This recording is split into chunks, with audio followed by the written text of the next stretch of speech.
Dellavedova have to do that, and he doesn't look good when he's having to fight through those screens. So they created a situation where he was pretty much just one-on-one with Steph Curry, when he was on him, and he did a good job. Period. All right. Here's where I'm going to disagree with you.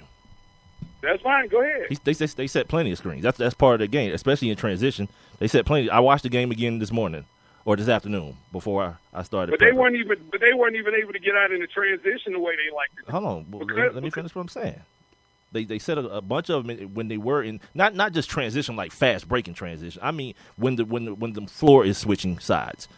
They were setting picks for Steph Curry. At one point, even Mark Jackson pointed out to free him up. They were setting. Steve Kerr had him setting double screens to free him up. The young man Dellavedova was fighting over the screens. He was he was fighting over and doing a good job of not going under the screens, freeing Steph up.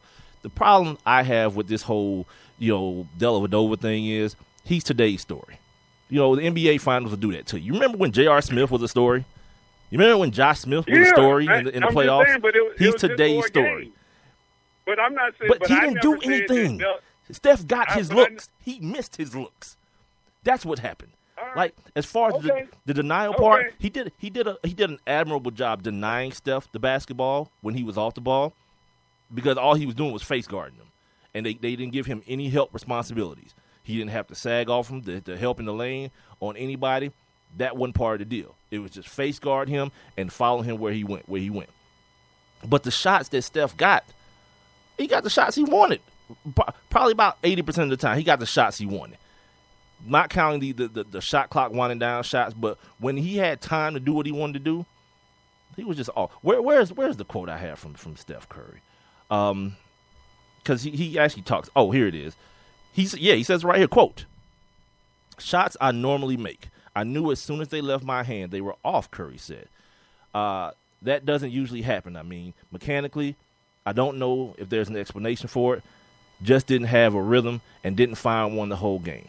I'm not going to let one game kind of alter my confidence. He knew it. There's no way. Look, and I told y'all this before. Like, anytime I wake up in the morning and people are talking about Dellavedova, bad things are happening in the world. Like angels are being castrated with rusty spoons. Well, it's one of those things where nobody is saying that Dellavedova is go lead the Cavs to a championship. If they win the championship, it's going to be because he did end up playing some good basketball, but nobody's saying that he's going to guide them to a championship.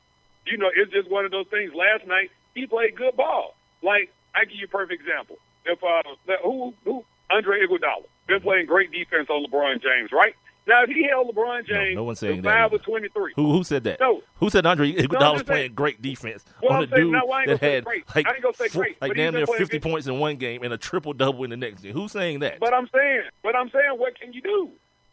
So all I'm saying is 5 for 23 was Steph's numbers yesterday. If that was LeBron with Iguodala on LeBron, today everybody would have been saying what?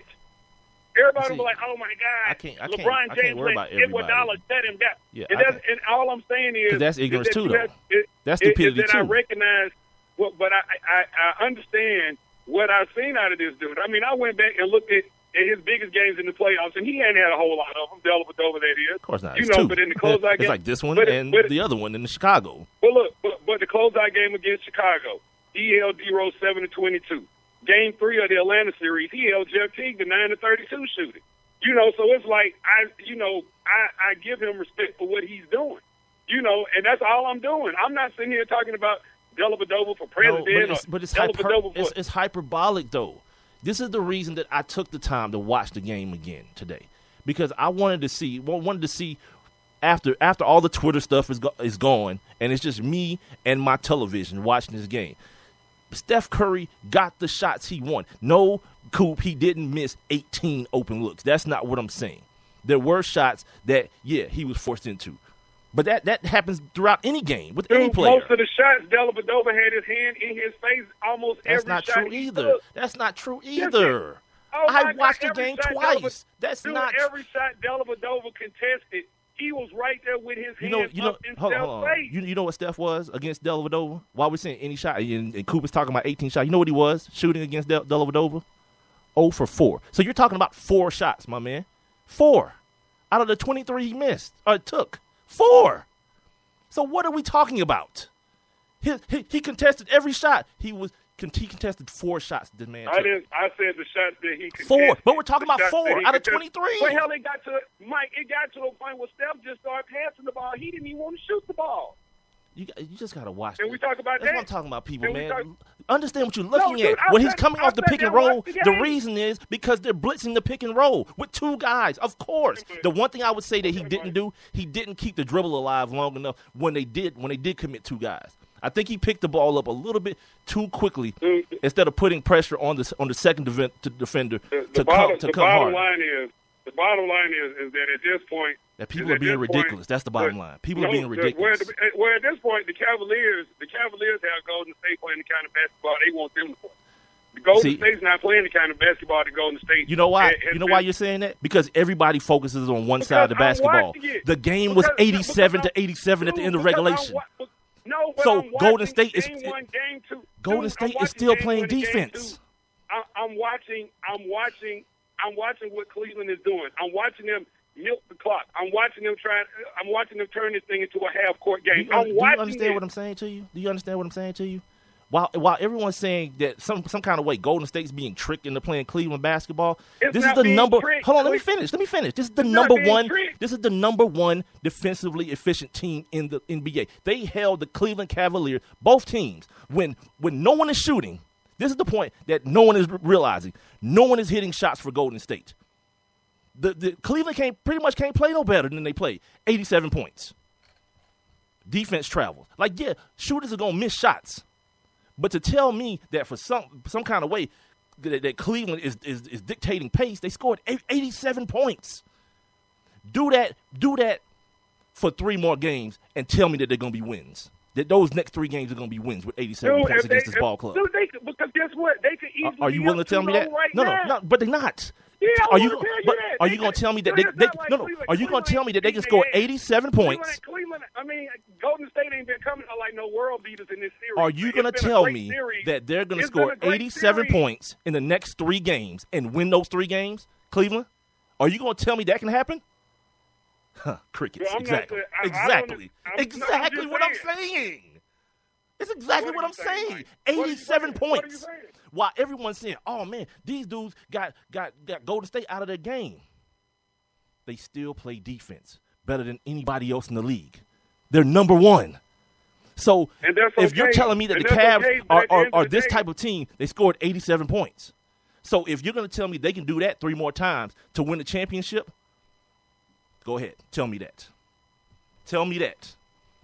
That this I'm not saying how they go get it done. All I'm saying is that last night in game 1 that because I went back and I looked at the numbers today just to make Coop's sure. on crack. He's on crack. I went back today just to make sure that I understood what I was saying before I got on here with you.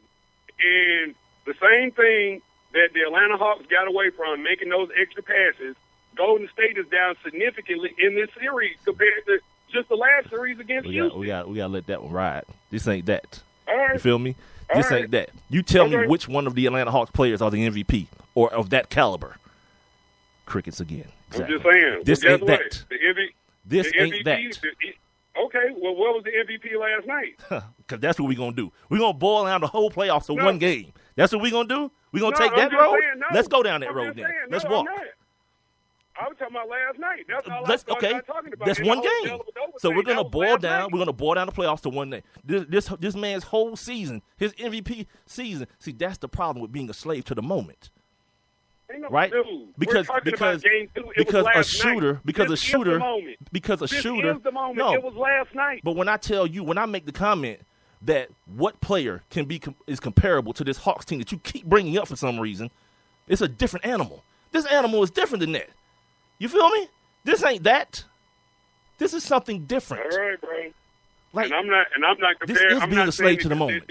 I'm not saying that talent-wise, Golden State and the Hawks are the same team. What are I'm you not saying that. What are you saying? What's the purpose of the comparison then? Dude, the Hawks were the last team that the Cavs played. But you're talking about ball movement. You're talking about ball movement, right? Here's the problem with that. The Hawks don't have guys that can get their own shots. Yeah. The Warriors have a couple. It's a different animal. You feel what I'm saying? So if they do get to that point where they stand around dribbling the ball, the MVP can get his own shot. Well, like I say, man, you know, it has nothing to do with being a slave in the moment. Like I said, it's what happened last night. That's what happened. You know, and if stuff come out next game and go bums away, guess what? I'll be on here saying, yeah, he got his. But I'm not going to sit here and be making excuses. There ain't no excuse. The fundamental rule is the fundamental rule. I'm not going to make excuses. Dudes that get buckets will eventually get buckets. That's period, point blank. This dude has faced way better point guards than Dellavedova for 82 games. Are we being serious now? Are people being serious? But that's what I'm saying. There's a flash in the pan dude that everybody wants a story today. We're talking about in these playoffs. We know that Steph Curry is a non-story. He's a non-story. All right. Dellavedova is a non-story. Yeah, okay. All right. And anyone who wants to make you be that way is being an imbecile. Dude, it's a game. He stepped up in the game. And did what? It's a game. That's what we're talking about. And did what? I asked you that before. What did he do? Played great defense on the MVP. You keep saying great. Good defense on the MVP. Defense. What shot did he force Steph into that he didn't want? Dude, go back and look at the highlights. They got the highlights. I watched the game, my man. I watched the whole game. I watched the game. From beginning to end. I watched the game 2 times. I wasn't tweeting. I was watching the entire game. I was focused on just that. I don't need to see it twice. I know what I saw. All right. I know what I saw. All right. It's okay. Look, let me tell you something. It's okay to be wrong. Because anybody who's on that side of the argument is wrong. Anybody who's on that Dellavedova side of the argument is wrong. Dude, nobody's saying that he shut Steph down or that Steph ain't what great. Are you saying then? Dude, we're talking about the game last night. Steph smelled like fish last night. Dude couldn't find the bucket. Dellavedova played good defense on him. That's what we're talking about. That's what we're talking about. The MVP hit 5 shots last night. Here's what's funny, though. This the same dude that started one. Because if it was the other way around, Mike. What other way around? What other way? Just like I said. What other way? If it was Cleveland's MVP, LeBron James, and Iguodala held him, and he only hit 5 shots, everybody would be. You know what I'd be doing? I'd be on here calling those people idiots too. I'd be calling those people idiots too. No, stop doing that. Stop doing that. Stop talking to me about everybody else. Talk to me about me. No, but wait, back up. Talk to me about me.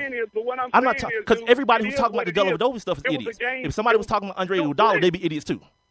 See what I'm saying? I'd be calling both people idiots. It was a game last night. It was a game last night. I'm very aware of that. Did not show up. And Steph did not show up, man. He did not show up. He didn't show up. And just because he didn't get in the press conference and say Dellavedova played good defense and then validate Dellavedova, that don't mean nothing because I ain't expecting him to do that anyway. Why not? He's done it before. For what? People play because we saw what happened. Some of us did. Some of us did. Maybe he needed to say it for Big Mike.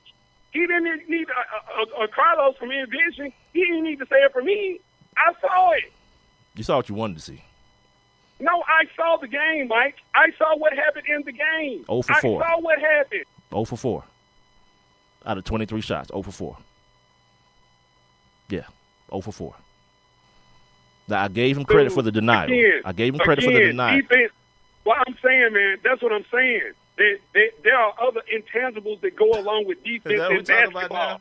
We talking about intangible, not the tangible stuff, but the intangible stuff. I'm saying what's tangible. There are other things that go along with defense other than blocking shots. There are other things that go along with the defense. I'm not saying anything about blocking shots. That ain't come out my mouth. I'm saying there are other things that go along with playing good defense, man. There are other things. Just like you and the man want to argue me down about Cephalosha. Like that dude, like. I mean, the same thing. They're different. I wasn't arguing. I gave you facts. I gave you numbers. I gave you what the team is factually by the numbers, what they are and what he isn't on the court. You haven't given me anything factually. You've given me. I saw it. I'm the only one giving the facts. 0 for 4. I just ran down everything that the dude did right here. What factual information did you give me? That's fine. I'm listening. What factual information did you give me? Fine. No, I'm listening. I just gave. Before we go to break, tell me what factual information you gave me. I'm listening. Dude, I sat here The bottom line is no, not the bottom line. The bottom line. Factually, no. Let's stick on that. Don't skip it. Factually, last night, factually, last night, Steph Curry went 5 of 23, 2 of 15.